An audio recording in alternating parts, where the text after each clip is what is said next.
The burning questions. People ask that all the time. Hey guys, welcome back to our podcast. Hey. Just two white women in suburbia America talking about things we don't know.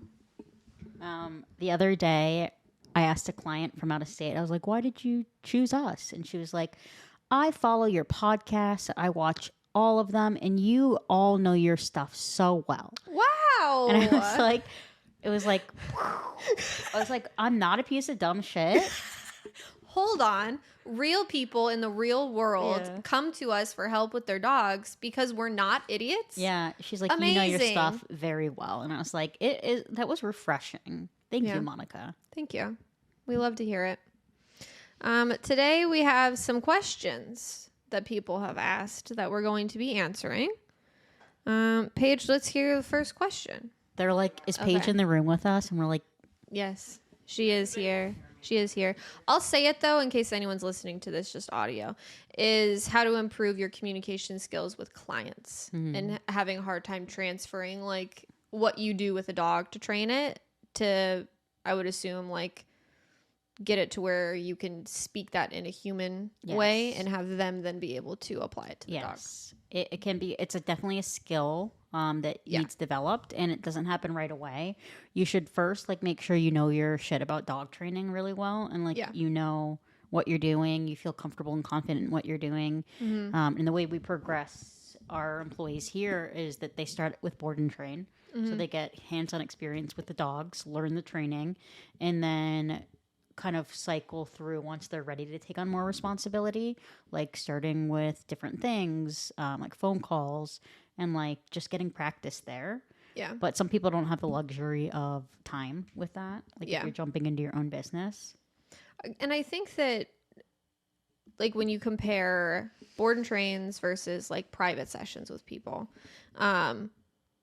in a board and train setting, like you have all that time with the dog to troubleshoot and figure out what's going to work, what's not going to work, what's a good, avenue to take, what's not, before you ever get in front of the client. So then by the time you get in front of the client, you know exactly what techniques and what you're doing with that dog that's been effective, and you can have an easier time having to explain it to them. You're more prepared on the information that you're going to deliver. I think that before someone starts doing private lessons are the most difficult. Yes. They're the most difficult because you have the dog and the human in front of you at the same time, and you have to be quick and concise and able to diagnose. Professional.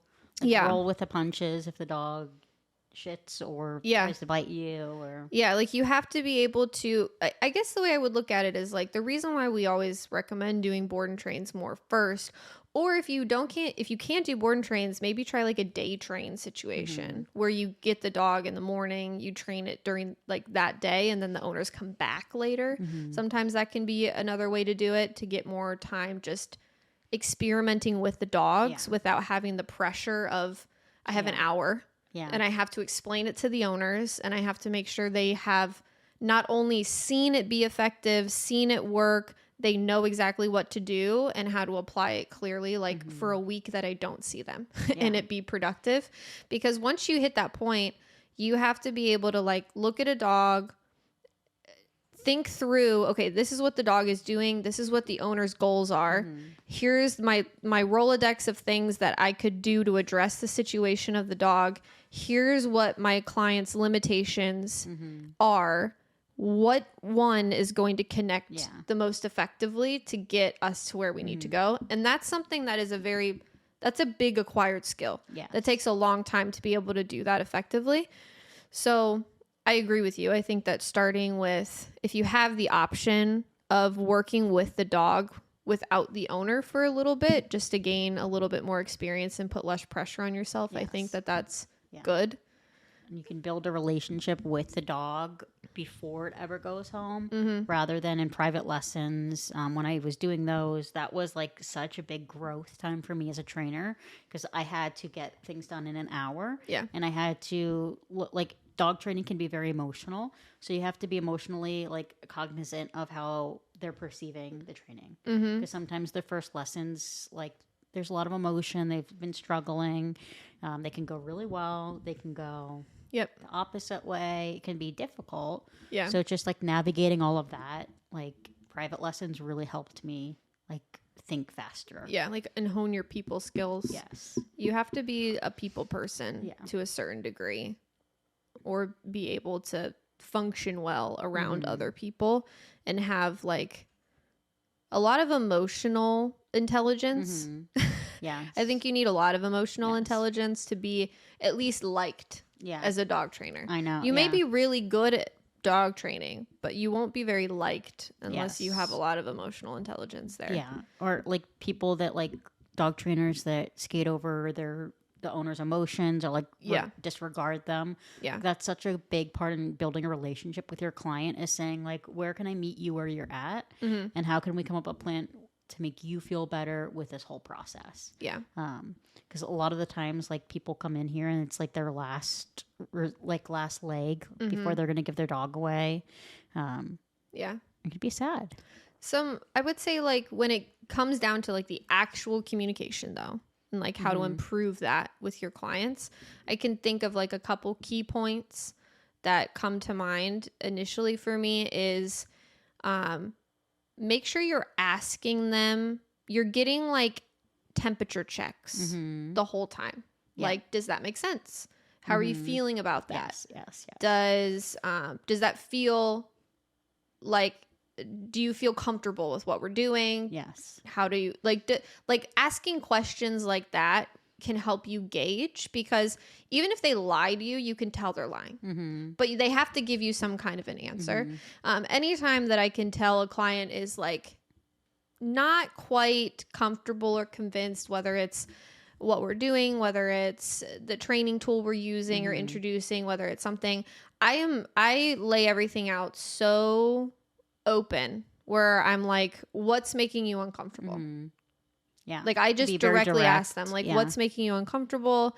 And then it usually is something like, oh, well, you know, the connotation of these, or, oh, muzzles make dogs look scary, or I don't want people to think this or that or whatever. And you just need to ask them directly, because you can't address, like, you don't know what their specific hangups are or whatever until they say it. And then you can then go into talking about it. But again, you have to be careful not to dismiss what they're feeling. Yes. You have to have a place of empathy and then just give them the information to help hopefully quell some of those fears or misunderstandings or whatever it might be. And then I make sure I leave, after that conversation happens, I make sure I leave the door open. Like, please, at any point, if you are uncomfortable with anything we are doing, I want you to tell me, because I want to take the time to explain it or talk through it, talk to you about why I think it's necessary or a good idea, or, you know, whatever, to make sure. And I think that makes people feel a lot safer to like actually open up and talk, because they know that you're inviting it. But you have to be mindful that just because you open that door, that when they actually do that and they say like, I am not comfortable with this, I don't want to move forward with this, that you again cannot be then slam the door closed and be dismissive or get defensive. Exactly. Yeah, exactly. If you're the one inviting them to disagree with you at times and let you know that they're not comfortable with something, then you have to be prepared to hear it and have the information available to you to make sure that you're able to stand behind what you're doing. And that's where the knowledge base that you mentioned earlier comes into play, of you have to be confident and knowledgeable about what you're doing, because you need to be able to explain to everybody why you're doing it. Yes. Yeah. And it takes like an incredible amount of patience too. Like, be patient with the dogs, be patient with your clients, be kind. Like, because you might have answered a question 500 times, but it's the client's first time experiencing something. Yeah. So you have to be patient, be like, oh, I can't believe you're asking that. Just be like, oh, that is a very common question. And then help them understand the why behind the answer. remember like watching David when I was learning how to do client stuff, and I was like, this guy has an answer for everything. Like, rolled off his tongue, he has no hesitation, very confident, and I was like, I'm never going to be that way. And now I feel like I'm that way. Like, I can very easily, confidently answer almost any question that comes my way because I've had experience with it. Yeah. And, you know, that is only something you can gain from just doing it. Like that, there's an unavoidable time period where people are going to ask you things and you're going to be like, shit, I don't know. Or why am I doing that? Yeah. And I think it forces you to hone in on, do I actually have a reason why I'm doing this? Or am I doing it because I've been told to do it? Or because another trainer does it and I saw them do it? Like, is it actually pertinent to my client and their situation and what we're doing? But yeah, you have to take those opportunities that you're working with clients as means that you can grow. And there's been plenty of times in my career where I've had really what people would classify as like difficult clients. Yes. And the longer I've been a dog trainer, the less difficult clients I have. And I don't think that's an accident. I don't think it's that the clients have suddenly gotten less difficult. I think I've just gotten up to be a better communicator. And so I'm not running into the clashing or anything like that because I'm just better at my job. So I would say there are definitely times you'll run into difficult clients that truly are just difficult to be difficult. And there's not a lot you can do to make them happy. But I would say it's relatively pretty rare. Yeah. And that the better you get at listening and, like you said, being patient and leading with honesty. Don't try to bullshit people. And the most important of all, know what you're doing. Yeah, that's they have to see that it works.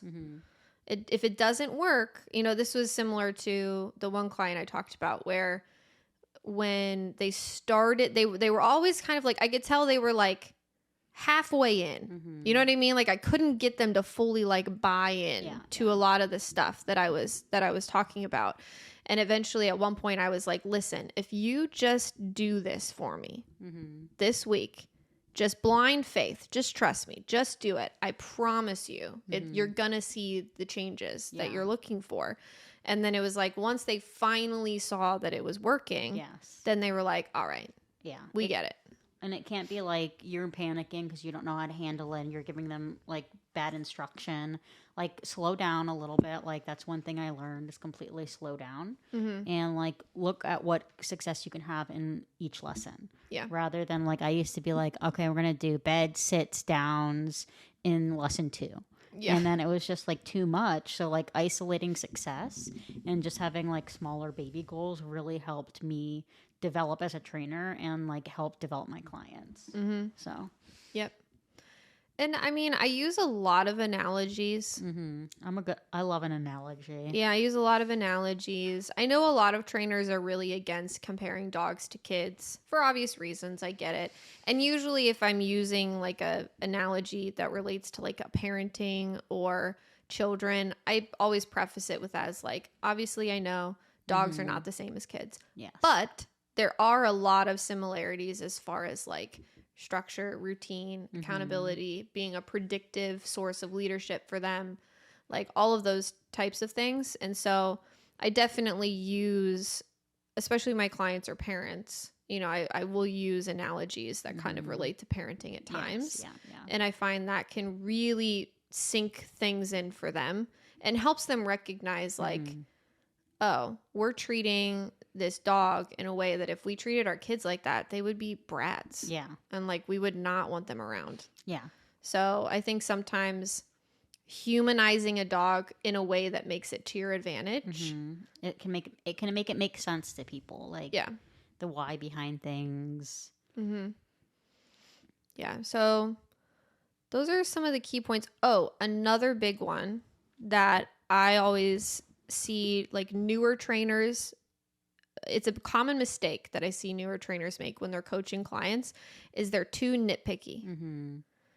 Yeah. So what? Their timing was a little off with that. They're not a dog trainer. So what? They didn't remember to release the dog for 2 reps out of 10. Like, so, like, is my goal to make them as close to a dog trainer level handler as possible, of course, but you have to foster confidence in your clients and a space where they're not worried or overthinking or embarrassed or don't want to try or anything like that. You want them to feel comfortable in the space that you're creating for training. So I generally, like, if I'm having someone do something for the first time, I will give them 0 critique, unless it's horrific.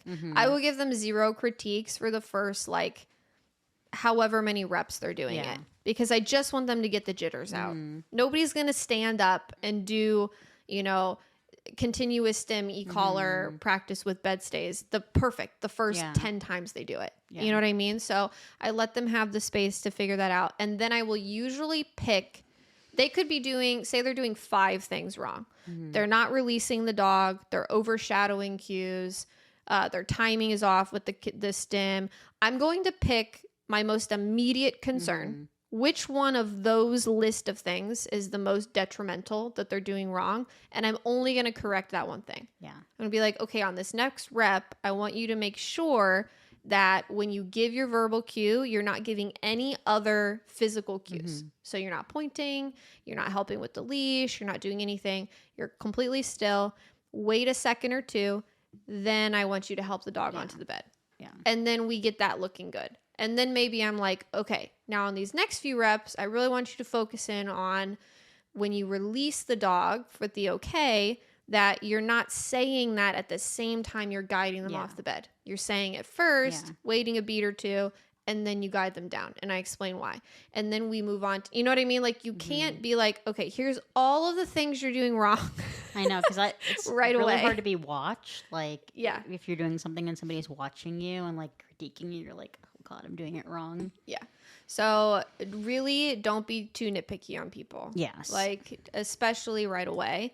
And don't be afraid to, like, advocate for your clients with, say you have, like, a family that comes together or a couple or something. Like, nobody is as critical on people as their own family. I know. So like, there would be plenty of times where someone will get up there, like, say it's a husband and wife, and the wife goes first, and she gets her coaching, whatever. She sits down, the husband goes, and immediately right away, you didn't release him. Yeah. You got to remember to release him. You got to do this. You got to do that. Shh. Yeah. And I usually will be like, he's all right. Just give him a second. Yeah. Let him warm up. And then they usually, most of the time, people get kind of embarrassed and they're like, oh yeah, you're right. Yeah. But there have been times where I'll tell people, I'll be like, listen, here's the rule. None of you are the dog trainer. So if a critique needs to be made, I promise I will do it. If I don't think it's important or that it needs to be made, I will not do it. Yeah. And that's how I want to move forward.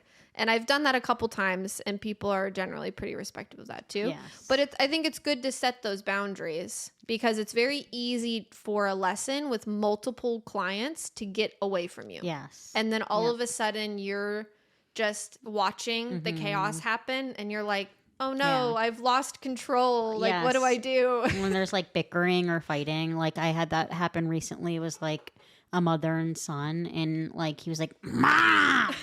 rolling his eyes at her, and she was just, like, innocently answering stuff and just being a sweetheart, and he was so annoyed with her. And I was like, she's okay. Like, she can ask all the questions she wants to. Yeah. I'm trying to think if there's any other points. I think those are some of the main ones that I could think of. I think allow yourself to get good at training, like, not in front of a client. Like, if you have the option of board and train or mentoring under somebody, and there will be a stage where you feel like you're not getting any credit for the training you're doing, and that's a normal part of being a dog trainer. Yeah. And it's frustrating, but, like, working under someone else that can really help guide you is super helpful. And then having, like, people around you, like colleagues that you can bounce ideas off of, is super helpful too. Cool. What other questions do we have, Paige? Any dogs you haven't been able to Oh, the burning questions. People ask that all the time, and they're like, when they drop off their dogs for board and train, they're like, please just call me if you can't train them. And I'm like, you're a hound. That resource guard sometimes on a Tuesday is not my biggest issue. Have there been any dogs we haven't been able to rehab? Yeah, for sure. But it's not that, and I always, like you said, so many people ask this. That's like the number one question people ask me in lessons is like, so, are there any dogs that you can't train? And I always answer like, it's less that we can't train them and more that either, there's two categories here. There's either dogs that have a neurological issue. Yes. Which is characterized by unpredictability. There's no, so if a dog displays dangerous behaviors predictably, like we can predict this is a trigger that causes the dog to do this. Even if it's a weird trigger, like if we can consistently recreate or predict what's going to happen, that's not a neurological issue. That's just a behavioral issue. And then, but if it's unpredictable and it's like and usually dogs with unpredictable neurological issues are also aggressive towards their own owners because there's no way they can't control it. They don't decide, oh, this is pissing me off, I'm going to bite you now. It's, if you've ever been around a dog like this, it's scary. It is. They're very scary because you literally have no idea what is going to flip. I've been around a number of dogs like that, and it's horrifying. It is. Like, because you don't know what's going to set them off.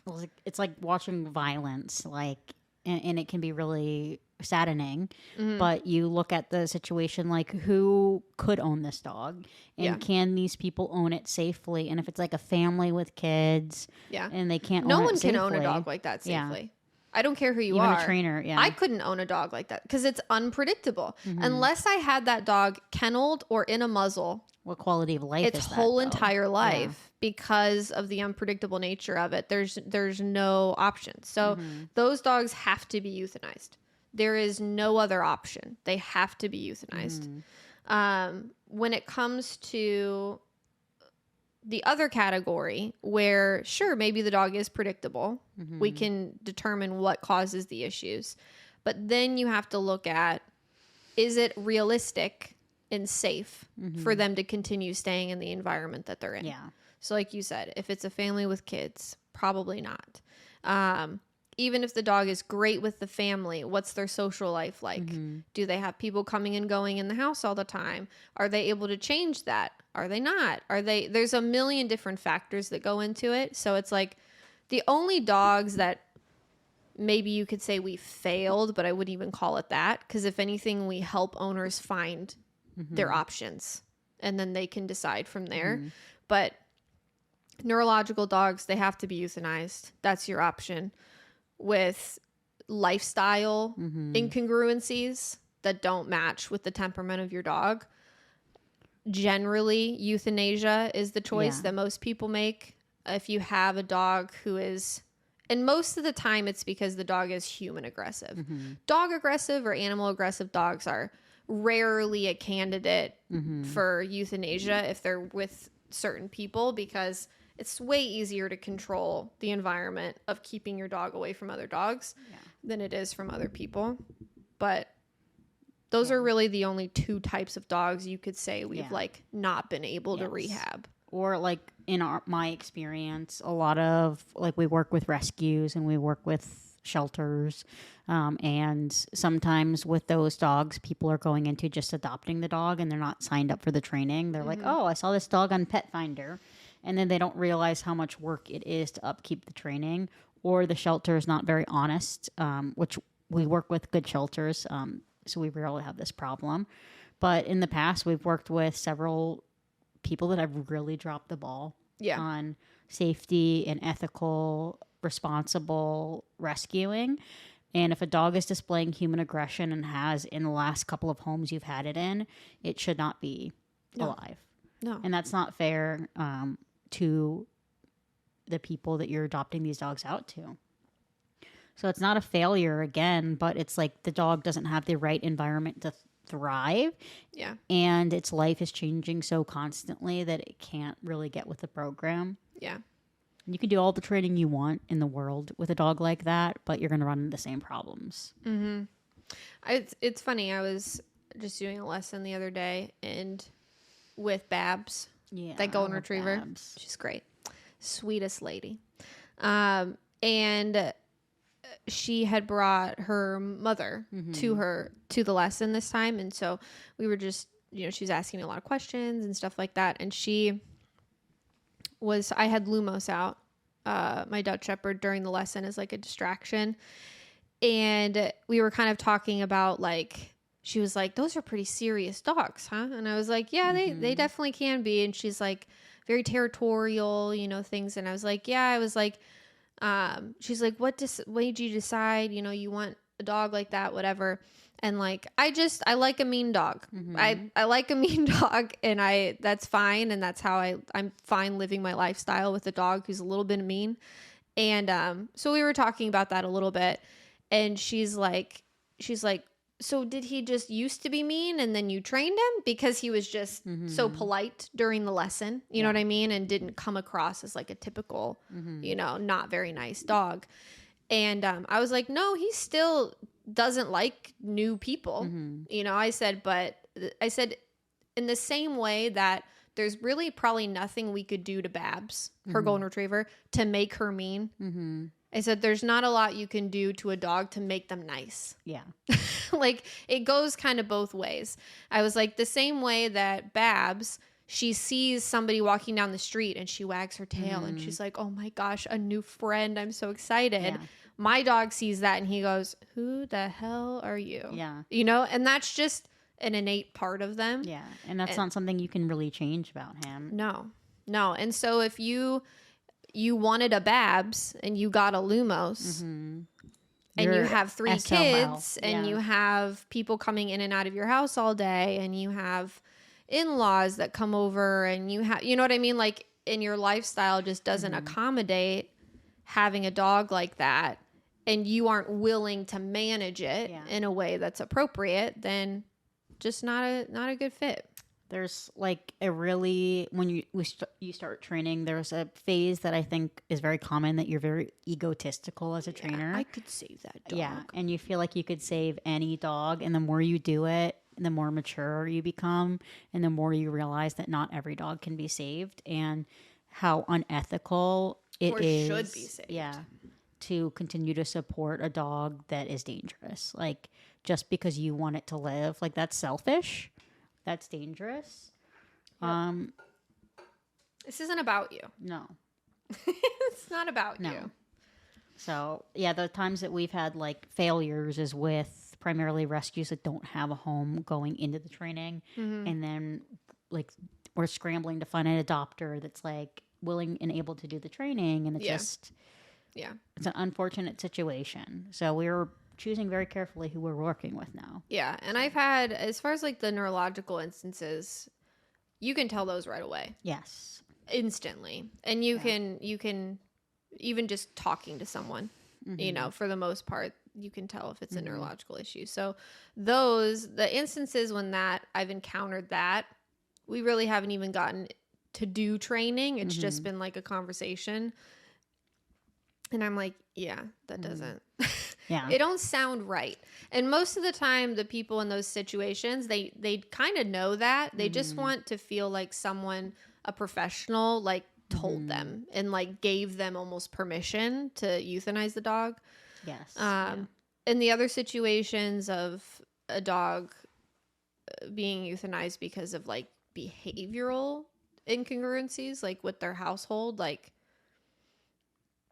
I can think of one intense situation, particularly it was a woman that had 2 female Rottweilers with littermate syndrome that would hunt and attack people. Okay. And dogs. Dangerous. Horrifying. She showed me footage they attacked her in her house. And it was the scariest. Like they were, if you've ever seen like a pack of wolves or like coyotes hunt something where they come in from different angles and kind of like herd it to a certain area and surround it. That's what these two dogs were literally doing to her, like in her home. Yeah. Like so scary. So that was a case where I was like, you gotta either separate them, like they cannot be together anymore, or the most ethical thing that you can do in this situation is euthanize them. Yeah. And it was just a very sad situation, obviously, but those are kind of the situations that I think of when I hear that, of like, which dogs did you fail? And again, I'm like, I don't think I failed the dog. I think I saved a human. Yeah. It's like I tried my damnedest. Yeah. But like there's only so much that I'm going to advocate for a dog to be, you know, continue to be adopted out or continue to live in a home if it's not safe. Like it is your professional responsibility to give your opinion on what is a safe situation. And if you lie and you cheat around it, shame on you. Like those people in the rescues out there, if you're downplaying a dog's issues and you're like, oh, like the resource guarding's not that bad or so-and-so is not bad, and you know that the dog is capable of hurting somebody, shame on you. Yeah, it's really bad. And it's these people are not dog professionals. So they're assuming and relying on people that are professionals in the industry to know what the fuck they're talking about. And if I say, oh, this dog isn't dangerous, I want people to like believe me and trust that I actually know what I'm talking about and I mean it and that my word means something. If I tell you this dog is dangerous, then like I'm not fucking around. I truly mean that. Yeah. And what's so sad is that like rescues are so they're just, I don't know how they can sleep at night. Yes. One day I'll talk about a specific incident that we've recently had. But not today. Yeah. Today's not maybe the day. Maybe in like 6 months to a year. Yeah. But there's just really some, like, everybody means well and they're in it for the right reasons, but are they though? Yeah. Like, are they? Like, it truly, like, there's no fucking way that you're in that for the right. What's the right reason? Yeah. What could possibly be the right reason? And there's like, you get money in grants from places if you make yourself a no-kill shelter. You get millions and millions of dollars if you can prove that you're no-kill. Never go to a no-kill shelter. So biggest red flag. Yeah. Or first like of all, they're lying to you. Yeah. They're killing dogs. They're just not doing it on their property. They're taking them somewhere else or sending them somewhere else to have somebody else do it because they won't. And then on top of that, that means they're keeping dogs alive that should not be alive. Yeah. Yeah.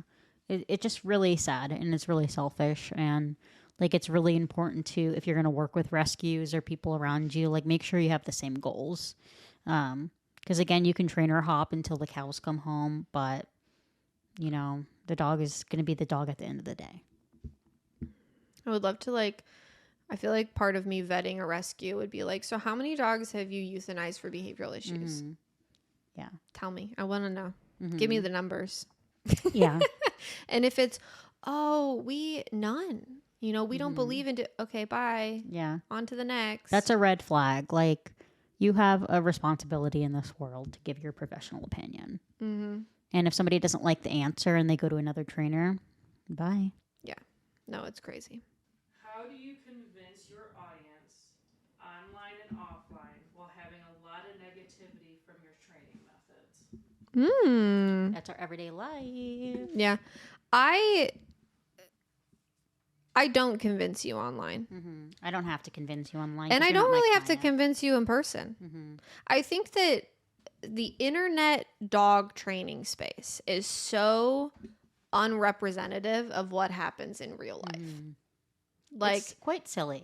It's very silly. It's stupid. It's unproductive. Like, and that's why we truly, like, our content hasn't changed regardless of like how negative people want to be on the internet, because we don't have an agenda of like, oh, we have to convince them and win them over. And people like, please. Like, no, like we don't do that. And I don't do it in person either. Like I think I actually just on my work Instagram a couple weeks, like a week ago or something, I even posted a story where I was like, I will not convince you to do anything. You didn't hire me to convince you. Yeah. You hired me to help you. And if I'm giving you the tools to help you and you don't want to do it, okay.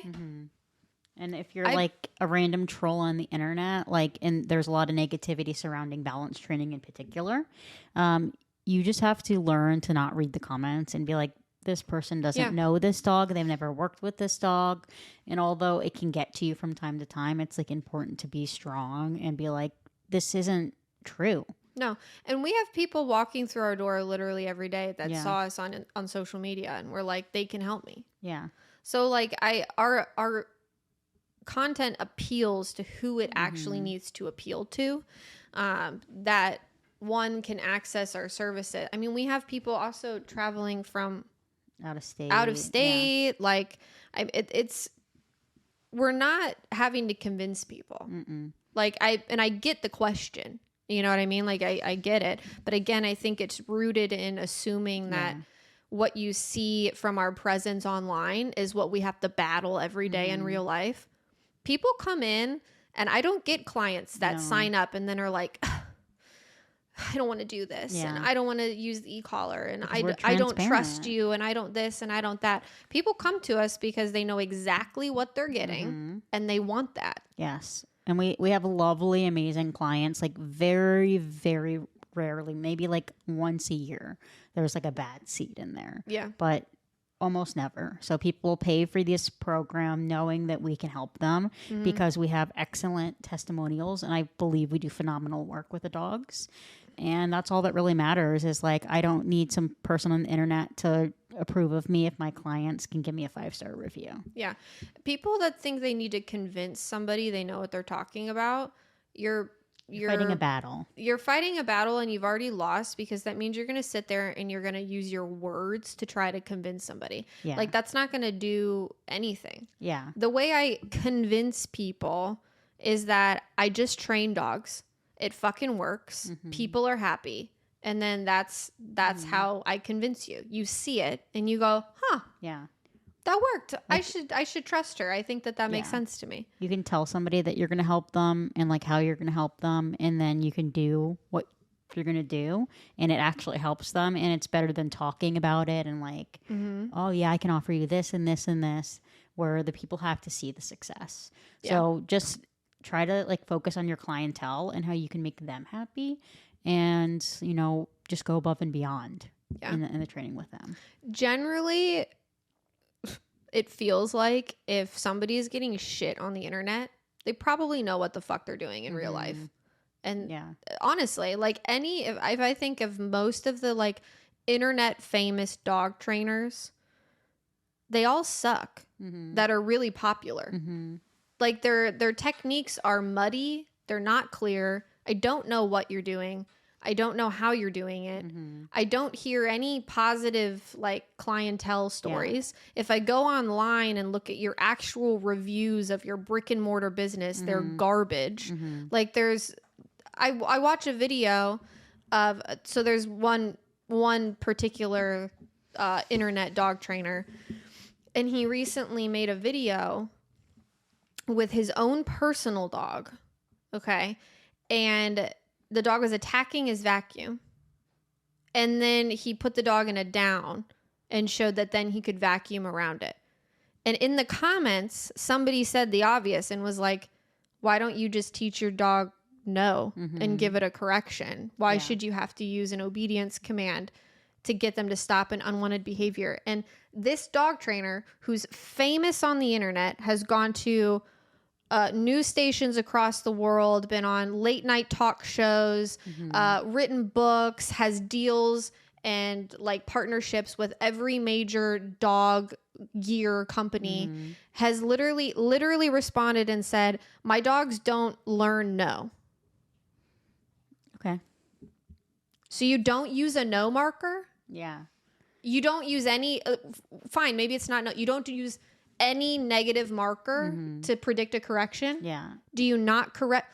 Where's the clarity in your training? And you're always using a obedience command to avoid like behaviors. a nuisance behavior. Yeah. Like, what? I read that and I was like, this has got to be a fucking joke. Like, this is insane. And this is the people that, like, they idolize. Yes, that's who it is. Yes, that's who it is. I've already said his name on here before. I don't need to do it again and wreak all of We'll give you a clue. Havoc. No Bad Dogs. Yeah, right. I was astounded. I was like, any video I've watched of him training a dog, I don't know what's going on. No. And I'm not saying that to like be a dick to him. I'm truly just saying that, like, me as a dog trainer, when I watch the videos, I don't know what's happening. No, because it's like all clickbaity, and it's like, I shouldn't say that, but like, it's like weird scenes that he creates, and like, what are you doing? There must be something to it. Like, something must be happening that, like, people, I don't know, something must be happening, but like, it's lost on me. I don't understand it. I can't watch it and be like, oh, I see the procedures and the mechanism, and like, I don't find the science. And I know that, like, dog training is a large portion of it is an art. Okay. And there's a lot of stylistic, things about it, but there is some scientific elements that you have to abide by for the most part. And I just can never quite figure out what those are when he's doing it. And it's weird because he is associated and like seems like on very good terms with another trainer that I really, really like. That's like super clear, precise. Like, his training is so easy to follow and understand when I'm watching. And he trains like very high caliber protection dogs and stuff like that. So I'm like, there must be something. I don't know. But however he's documenting it on the internet, it's very confusing. Yeah. You should teach your dog a no marker. Yeah. Tom. Like, and listening to his podcast, like, if you listen to the podcast, this lady calls in and she's like, my dog was having horrible reactivity and the trainer I was with wanted to go to a level 10. And he was like, oh my God, a level 10? You should never go beyond a 6. And you're like, are you okay? I do remember him saying that. You showed me that. And I was like, just listening, because I love to be a devil's advocate, have the sides of the story. And I'm like, this guy's making no sense. I don't know. Tom, I would love to know. Tell me sit right here. The magic's come on the podcast. We'd love to chat. Truly, I'm not being a dick. I'm not trying to. I just don't get it. I don't get it. Do you not? And this is where, like, he's never outright stated, and this is what I mean. They get famous on the internet by walking the line and being blurry. Yeah. Because they won't just outright say, I correct dogs or like, whatever. They're like, vibrate. Yeah. So I don't know.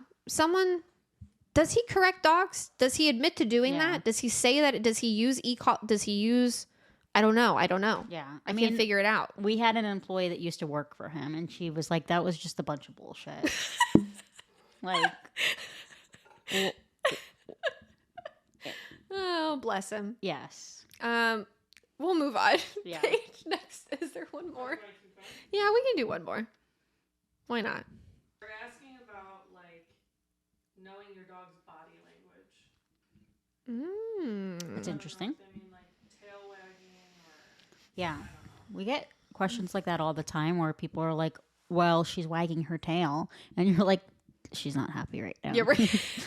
That is not a good tail wag. Yeah. Or when their fur goes up and people are like, her fur's up. And you're like, it's okay. Yeah, I'm like, that's actually fine. It's very individual. Yes. It's like mannerisms. People have different mannerisms. And that's why it's so ridiculous when force-free trainers are like, that body language is bad. Ears 45 degrees, lip licking, whale eye. They yawned. Look out. Yeah. Yeah. I mean, every dog is so individual and different that there's maybe like basic things you can count on as like generally you can go off of them as a guideline. But for the most part, you have to know the dog individually.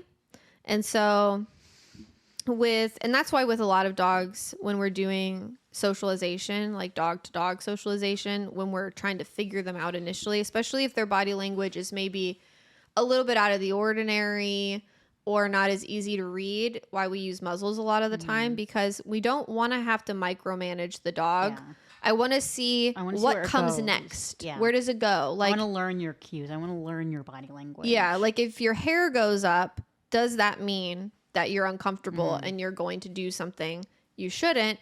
Or does that mean that you're just overstimulated and excited and you're going to start playing? Yeah. Like it can be so different depending on the dog. With my beagle, when her hair goes up, I know she's about to take her earrings out and like overcorrect and over dramatize something. So I look at that because the behaviors are linked. Her hair goes up, she overcorrects. Her tail goes right underneath of her butt. Yeah. It's she disgusting. Sucks it up in there. She looks awful when she does it. And when she's like... I know. She looks ridiculous. She's a bitch. Yeah. But that's how I can tell personally where she's becoming uncomfortable. Yeah. Because I know her body language. Yep. Like a lot of people miss, so like my dog, Lumo specifically, a lot of people miss his cues. Yes. When he's like about to Hulk out. Yeah. Like, because they're so subtle. Mm-hmm. He doesn't growl. He doesn't raise his lips and show his teeth. He gets so still and his eyes get like really stiff. Yeah. He doesn't blink and his whole body gets like really tight. Yeah. And I'm like, oh, he's pissed. Like he's real pissed. But like a lot of people are looking for the normal cues of like hair up. They're growling, they're barking, they're showing their teeth. That's another piece too, is that generally the dogs that are the loudest are the least serious. A dog who truly wants to like cause harm to something, they're really sneaky about it and they're really subtle about it. Yes. Those are the ones you gotta watch. Like you've all seen it. Don't lie to me. You've all seen it. The pit bull, you're on a walk and the pit bull across the street that stares at your dog like this and like hunkers down real low and their tail is like up in the air, not moving. And you're like, oh, he's running. He wants to say hi. Red flag. Get out of there. Yeah. Get out of there. And people wonder, like, they're offended when you go the opposite way or pick your dog up and you're like, you're a monster dog. Yeah. That thing's going to kill something one day. Like that video of, it was like those two pit bulls. It was in this area. Yeah. And he was like, can Tito say hi? Yeah.